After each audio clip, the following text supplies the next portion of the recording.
नमस्कार। राज्यवासी आज दुईटी गुरुत्वपूर्ण खबर पाइले।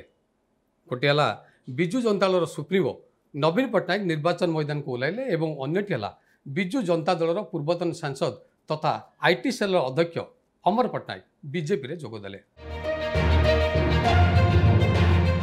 नवीन पट्टनायक नुआपड़ा जाई दलीय प्रार्थी स्नेहागिनी छुरिया भोट भिक्षा करेंगे एने गत किछि दिन है विभिन्न गणमाध्यम चर्चा होता।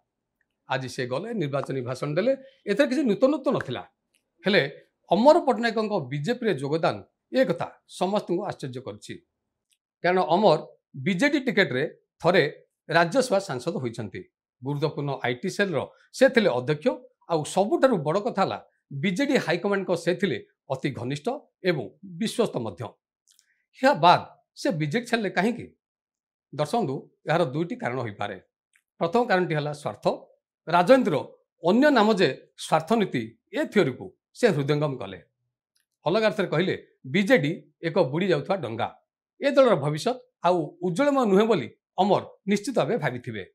अपरपक्षरे बीजेपी एक जातीय दल एठी डबल इंजिन सरकार चली पर्याप्त सुजोग अछि बोली मने करिकी अमर लंफ प्रदान करछंती बीजेपी कैंप को।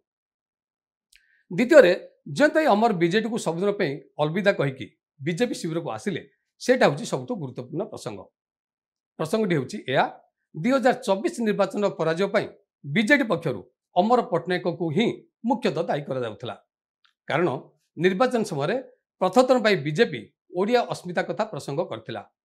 रत्नभंडार कथा कही राज्यवासी को भोट भिक्षा करथिला। बीजेडी सोशल मीडिया दायित्व थिबा पूर्वतन ब्यूरोक्राट अमर पट्टनायक ए सब प्रसंग को ठीक रे काउंटर करि पारि नथिले। फल दलर मुखिया अमर उपरे खपा होइथिले।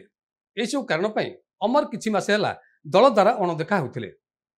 हाँ दर्शक बंधु, आलोचना शेष करिया पूर्व आपको स्पष्ट कहीदिए जे अमर पट्टनायक बीजेपी रे योगदान निष्पत्ति आदौ अतर्कित नुहे। एने गत किछि दिन हला से दलर शीर्ष नेतृत्व सहित संपर्क थिले।